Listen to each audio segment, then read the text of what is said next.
नमस्कार। अब की बार हमने आप लोगों से वादा किया है आपका धान का उत्पादन 35 से 40 क्विंटल के बीच में ज़रूर निकलवाना है। तो भैया हमने पिछले वीडियो में धान की नर्सरी बनाते वक्त हमें कौन कौन सी सावधानियां बरतनी चाहिए, धान की एक स्वस्थ नर्सरी जो 20 से 22 दिन के अंदर तैयार हो जाए उसके लिए हमें क्या कुछ मैनेजमेंट करना चाहिए, साथ ही कुछ धान की टॉप मोस्ट वेराइटियाँ जिनका पिछले सालों के अंदर सबसे ज़्यादा उत्पादन निकला था उनके बारे में जानकारियाँ दी थी।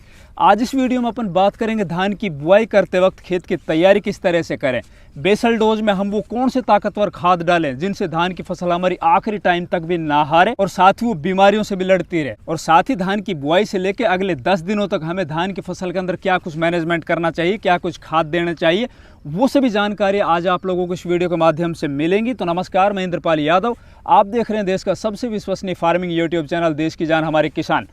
अगर अभी तक इस चैनल को सब्सक्राइब नहीं किया तो प्लीज़ चैनल सब्सक्राइब कर लीजिए, वीडियो लाइक और ज़्यादा से ज़्यादा दूसरे किसान भाइयों तक भी शेयर कीजिए ताकि सभी किसान भाई इस तरह की जानकारी हैं वो ले सकें। तो भैया सबसे पहले मैं आप लोगों को एक बात के लिए आगाह करना चाहता हूं, जो हम अपने खेतों के अंदर बेसल डोज में या उसके बाद जो भी खड़ी फसल के अंदर खाद डाल रहे हैं ना, इनका हमें रिजल्ट है ना वो 1% से लेकर 15% के बीच में मिल रहा है। कभी आपके दिमाग में ये बात हो कि भैया मैंने अपने खेत के अंदर जो एक बैग DAP का डाला है या यूरिया का डाला है या फिर हमने सल्फर डाली है, जिंक डाली है, तो भैया आखिर हम किस तरह से अपने खेतों के अंदर इन खादों का मैनेजमेंट करें, किस तरह से इन खादों का 100% हम रिजल्ट लें, वो सभी जानकारी आज आप लोगों को मिलने जा रही। तो भैया सबसे पहले तो अपन बात करते हैं धान की फसल का। अगर आपको अच्छा उत्पादन चाहिए तो आपको जो पहला काम करना होगा, मतलब पहली जो सीढ़ी चढ़नी होगी, आपकी धान की जो नर्सरी आपने अपने खेतों के अंदर डाल रखी है ना, वो 20, 22 या 25 दिनों में ज़्यादा से ज़्यादा तैयार हो जानी चाहिए, मतलब दूसरे खेतों के अंदर ट्रांसप्लांट हो जानी चाहिए। अब बात करते हैं इस वीडियो का मेन टॉपिक के ऊपर कि भैया हमारी जो नर्सरी है वो तो तैयार हो चुकी है, अब हमें जब वो नर्सरी उखाड़ के दूसरे खेत के अंदर ट्रांसप्लांट करनी है तो उस टाइम के ऊपर उस खेत की किस तरह से तैयारी करें। तो पहला काम करना है आपको अपने खेत की अच्छे से गहरी जुताई। अब गहरी जुताई में बार बार हर फसल के अंदर क्यों बोलता हूं, तो देखो भैया अभी हाल ही में जो Indian institute of soil science की रिपोर्ट है उसके अंदर भी इस चीज़ का खुलासा हुआ है। मैं भी आप लोगों को बार बार बता रहा हूं कि हम जो भी खाद डालते जा रहे हैं ना अपने खेतों के अंदर, या फिर विशेषकर अगर अपन बात करें धान वाले खेतों के अंदर, जब हम पडलिंग करते हैं, जब हम कद्दू करते हैं, तो हमारी जमीन की जो ऊपरी सतह है ना उससे आधा पौंड फीट नीचे एक सख्त परत तैयार हो चुकी है, और जो भी हम खाद डालते हैं ना वो वहीं तक रुक जाते हैं, वो फिक्स हो जाते हैं। विशेषकर फॉस्फोरस या फिर जिंक जैसे खाद होते हैं ना, वो आपस के अंदर जैसे ही रिएक्शन करते हैं वो बिल्कुल भी काम नहीं करते हैं, वो फिक्स होकर यूं ही पड़ जाते हैं। एक तरह से हमारे खेतों के अंदर जो सीमेंट नुमा परत है ना उसका दायरा लगातार बढ़ता चला जा रहा है, साथ ही हमारे खेतों की वाटर होल्डिंग कैपेसिटी है वो लगातार घटती जा रही है। तो भैया उस परत को तोड़ने के लिए ना आपको जरूर अपने खेत की बहुत गहरी जुताई करनी होगी। साथ ही गहरी जुताई के आपको दूसरे और फायदे मिलेंगे, जैसे आपके खेतों के अंदर फंगस जनित जो बीमारियां होती है, अगर आपने अपने खेत की गहरी जुताई कर रखी तो इस टाइम के ऊपर जो बहुत ज्यादा टेम्परेचर गर्मी है ना, उससे स्वतः ही आपके खेतों के अंदर जो फंगस के स्पोर्स है ना वो खत्म हो जाएंगे, नेमाटोड अगर आपके खेतों के अंदर होगी वो खत्म हो जाएगी,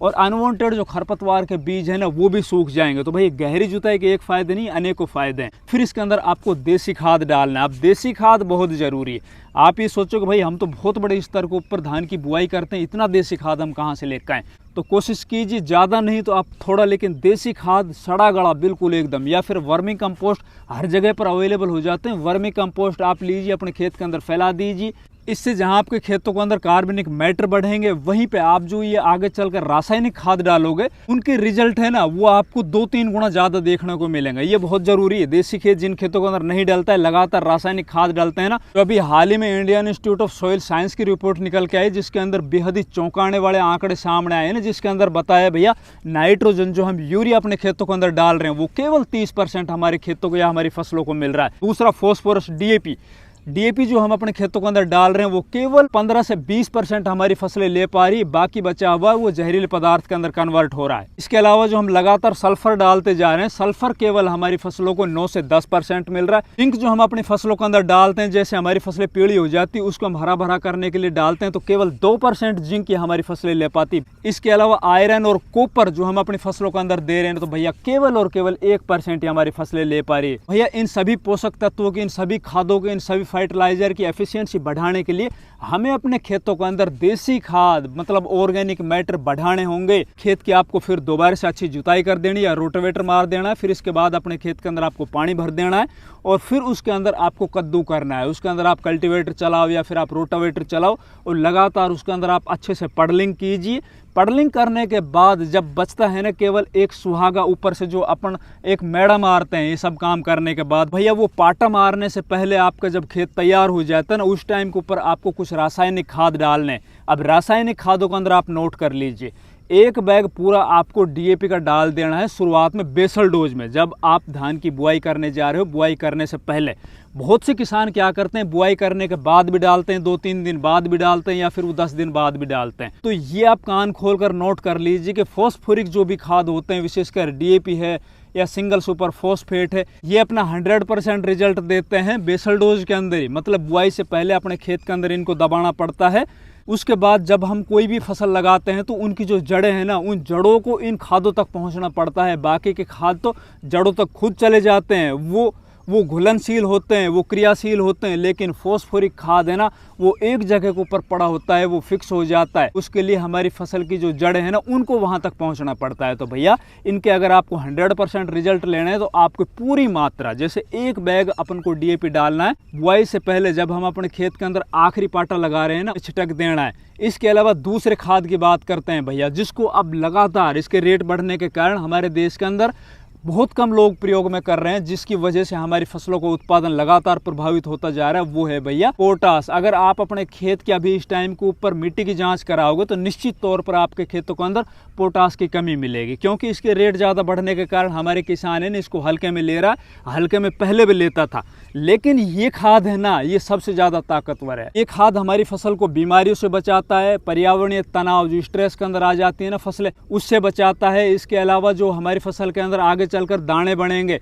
तो उन दानों को बोल्ड करने में, लंबा करने में, मोटा करने में, चमकीला बनाने में सबसे बड़ा योगदान पोटास करता है। इसके अलावा जो दिन के अंदर पौधा भोजन बनाता है या फिर जो हमारी ज़मीन के अंदर पड़े हुए पोषक तत्व होते हैं उनको जड़ें जो ग्रहण करती है, तो उनका ट्रांसपोर्टेशन का काम है ना, वो केवल और केवल पोटास करता है। उनको पूरे पौधे तक पहुंचाना या फिर फूल तक, फूल से फलियों तक पहुंचाने का जो काम करता है वो पोटास करता है। तो भैया पोटास को बिल्कुल भी इग्नोर मत करना। आप पोटास को लगभग 35 से 40 किलो या फिर एक पूरा बैग आप शुरुआती चरण में जब आप बेसल डोज डाल रहे हैं उसी टाइम पर डीएपी खाद के साथ दे दीजिए। ये सभी जो डोज बता रहा हूँ मैं, 1 एकड़ की बता रहा हूँ। ये सब काम करने के बाद फिर आपको आखिरी पाटा लगा देना है। पाटा लगाने के बाद फिर आपको धान की बुआई करनी है। अब धान की बुआई करते वक्त भी आपको ध्यान रखना है, आजकल क्या है, जो मजदूर होते हैं ना, वो जल्दी जल्दी काम करने के चक्कर में धान के पूरे पौधे पूरे खेत के अंदर, मतलब एकड़ के अंदर जो एक पैमाना होता है ना, लगभग 80,000 पौधों का, कि 1 एकड़ ज़मीन के अंदर 80,000 पौधों को ट्रांसप्लांटिंग की जानी चाहिए।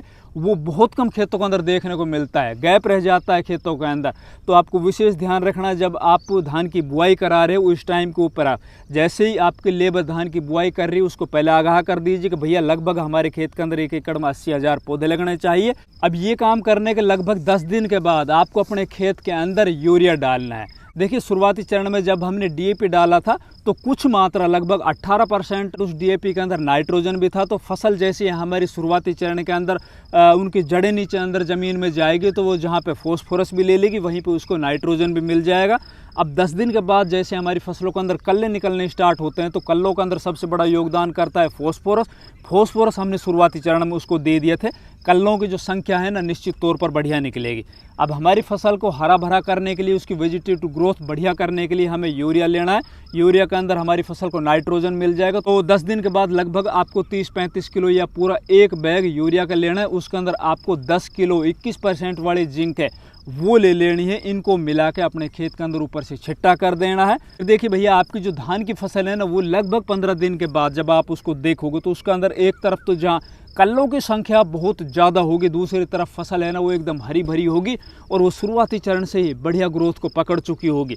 इससे आगे अपनी फसल के अंदर क्या कुछ करना है, उसके अंदर लगने वाली जो बीमारियां हैं या फिर उसके अंदर जो भी कुछ फंगस वाली प्रॉब्लम अगर आएगी भी तो हम आपको वीडियो के माध्यम से अब की बार एक सीरीज़ के तहत सभी वो जानकारियाँ देते रहेंगे, जिससे आपके धान का जो उत्पादन है वो अब की बार ज़रूर 35 से 40 क्विंटल के बीच में निकले। अगर हमारी वीडियो अच्छी लगे वीडियो को लाइक कीजिए, ज़्यादा से ज़्यादा वीडियो को शेयर कीजिए और चैनल अभी तक सब्सक्राइब नहीं किया तो प्लीज़ चैनल सब्सक्राइब कीजिए। धन्यवाद।